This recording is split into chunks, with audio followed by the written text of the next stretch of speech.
Rules for making ray diagrams by concave mirror. तो rule अब हम यहाँ पे लिख रहे हैं। पहला रूल है अ रे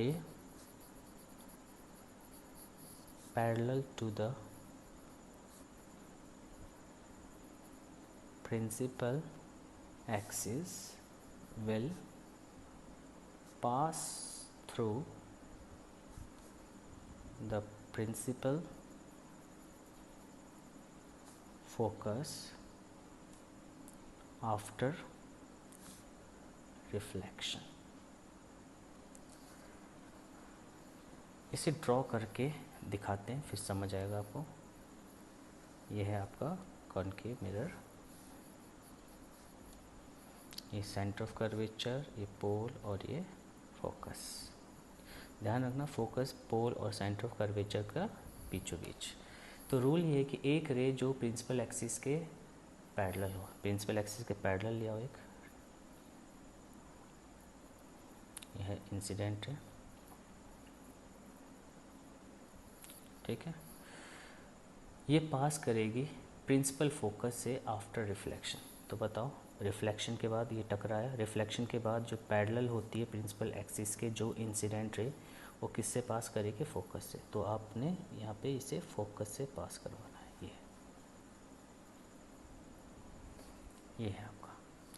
तो यानी जो प्रिंसिपल एक्सिस के पैरेलल रे आएगी वो रिफ्लेक्शन के बाद फोकस से पास करेगी, ठीक है।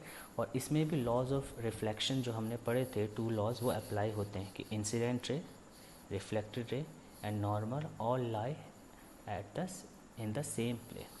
तो अब इसमें इंसिडेंट रे ये रही, रिफ्लेक्टेड रे है, नॉर्मल कहाँ है? तो इसके लिए आप क्या करोगे, ये जो पॉइंट ऑफ इंसिडेंस है, ये यहाँ पे टकराया, इंसिडेंट रे टकराई, इस पॉइंट ऑफ इंसिडेंस को आप सेंटर ऑफ कर्वेचर से डॉटेड से मिला देना, यही आपका नॉर्मल होता है। ध्यान रखना, ठीक है। किसी भी जिस पॉइंट पे भी इंसिडेंट रे टकराएगी, उस पॉइंट को सेंटर ऑफ कर्वेचर से ज्वाइन कर दो, तो ये आपका नॉर्मल होगा इस पॉइंट पे। तो अब बताओ, इंसिडेंट रे और नॉर्मल के बीच का एंगल और रिफ्लेक्टेड रे और नॉर्मल के बीच का एंगल, ये हमेशा क्या होते हैं? इक्वल। तो ये आई और आर, तो वो रूल यहाँ भी फॉलो होगा, i is always equal to r. लेकिन अब यहाँ आपको ये नापने की ज़रूरत नहीं है, ठीक है, और ना ही ये नॉर्मल खींचने की ज़रूरत है। आपको सिर्फ क्या रूल याद रखना है कि जो रे प्रिंसिपल एक्सिस के पैरेलल आती है, कॉनकेव मिरर पे टकराती है, इंसिडेंट होती है, टकराने के बाद वो हमेशा फोकस से गुजरती है। तो टकराने के बाद जो रे होती है उसे इंसिडेंट नहीं कहते, उसे क्या कहते हैं? रिफ्लेक्टेड। तो रिफ्लेक्टेड रे फोकस से पास होती है। तो ये था पहला रूल। और इस किसी भी तरह की सरफेस हो, कर्व्ड हो, इरेगुलर हो, प्लेन हो, सब में लॉज ऑफ रिफ्लेक्शन एप्लीकेबल होते हैं, ये भी ध्यान रखना है। दूसरा रूल, अ रे passing through the principal focus या only focus of concave mirror will emerge parallel to the principal axis after reflection। ये पिछले रूल का रिवर्स लगा लो। तो पिछला डायग्राम आप देख ही रहे हो, देखो यहाँ पे क्या होगा, ये हमने कॉनकेव मिरर बना दिया, ये पोल, ये सेंटर ऑफ कर्वेचर और ये फोकस। तो इसमें क्या है कि वो रे जो फोकस से पास होके जा रही है, ये देखो इस बार फोकस से पास होके चलेगी इंसिडेंट रे, यह इंसिडेंट रे फोकस से पास होगी, तो रिफ्लेक्शन के बाद वो प्रिंसिपल एक्सिस के पैरेलल इमर्ज होगी, यानी कि रिफ्लेक्शन होने के बाद वो प्रिंसिपल एक्सिस के पैरेलल होके जाएगी, पैरेलल जाएगी। तो ये इंसिडेंट रे और ये पैरेलल, और ये रिफ्लेक्टेड है।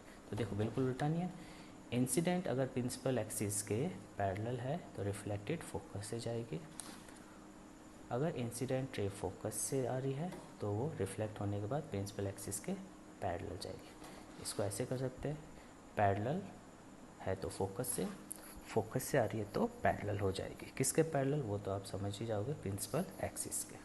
तो ये हो गए दो। अब देखो यहाँ पे जो पिछले में मैंने बनाया, नॉर्मल अगर खींचना है तो क्या करेंगे, इस पॉइंट ऑफ इंसिडेंस को किससे ज्वाइन कर देंगे, सेंटर ऑफ कर्वेचर से, और ये हो जाएगा ऊपर हो जाएगा आई एंगल ऑफ इंसिडेंस और नीचे हो जाएगा एंगल ऑफ रिफ्लेक्शन। तो ये ड्रॉ करना ज़रूरी नहीं है अनलेस कि आपको पूछा गया हो। जब तक पूछा ना जाए तब तक मेंशन करने की ज़रूरत नहीं है। तो कितने रूल हो गए, 2 रूल हो गए। अब तीसरा रूल मैं रिटर्न में नहीं करा रहा हूँ, सिर्फ डायग्राम से ही बताऊंगा। लिख आप खुद लेना, टाइम बचाते हैं। Pole, centre of curvature and focus. तो देखो ये रूल ये है कि अगर लाइट रे सेंटर ऑफ पास से आई, incident ray centre of curvature से पास होके आई, तो रिफ्लेक्ट होने के बाद वो बता सकते हो कहाँ जाएगी, खुद देखो। ये है पॉइंट ऑफ इंसिडेंस, ये है सेंटर ऑफ कर्वेचर, नॉर्मल यही होगा ना इसी के ऊपर। तो ये तो वही केस नहीं हो गया कि इंसिडेंट रे नॉर्मल के साथ साथ आई, यानी एंगल ऑफ इंसिडेंस क्या हो गया, 0। तो एंगल ऑफ इंसिडेंस 0, क्योंकि नॉर्मल और इंसिडेंट रे साथ साथ ही है, 0 डिग्री का एंगल है। तो रिफ्लेक्टेड जो रे है वो भी ऐसे जाएगी कि एंगल ऑफ रिफ्लेक्शन भी 0, यानी कि रिफ्लेक्टेड रे भी बिल्कुल इसको बाउंस बैक करेगी अपोजिट डायरेक्शन में, बिल्कुल रिट्रेस करेगी इस पाथ को। ये आई टकरा के बाउंस बैक वाला केस है, यानी कि सी से आएगी तो सी को ही जाएगी, सी टू सी। सही है, शॉर्ट में सेंटर से आई, सेंटर ऑफ कर्वेचर से आई और सेंटर ऑफ कर्वेचर की तरफ ही चलेगी। इस केस में angle of incidence, angle of reflection दोनों ही 0 होते हैं, और नॉर्मल यही है, इसमें ही छुपा हुआ है। ये देखो सी और इस पॉइंट ऑफ इंसिडेंस को ज्वाइन कर दो। तो ये हो गया तीसरा रूल। और चौथा रूल जो है वो है आपका, जो हम बहुत कम यूज़ करेंगे लेकिन समझ लेते हैं। Pole, centre of curvature, focus. तो इसमें जो रे होती है लाइट की, वो पोल पे आके इंसिडेंट होती है। तो अब बताओ, ये है पॉइंट ऑफ इंसिडेंस, तो ये क्या हो गया, नॉर्मल। तो ये हो गया एंगल ऑफ इंसिडेंस। तो जितना ये एंगल होगा उतना ही एंगल बनाते हुए, बिल्कुल उतना ही एंगल बनाते हुए और इक्वल ये रिफ्लेक्टेड रे चली जाएगी। तो ये सिंपल सा रूल है। इंसिडेंट रे प्रिंसिपल एक्सिस के साथ जो एंगल बनेगा इंसिडेंट रे का, वही एंगल रिफ्लेक्टेड रे का बनेगा प्रिंसिपल एक्सिस के साथ। तो ये होगा आपका 4th रूल। ठीक है, तो ये थे 4 रूल कॉनकेव मिरर में इमेज रे डायग्राम बनाने के लिए।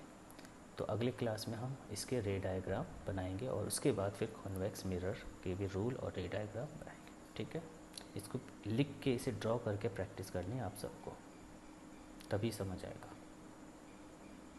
ओके।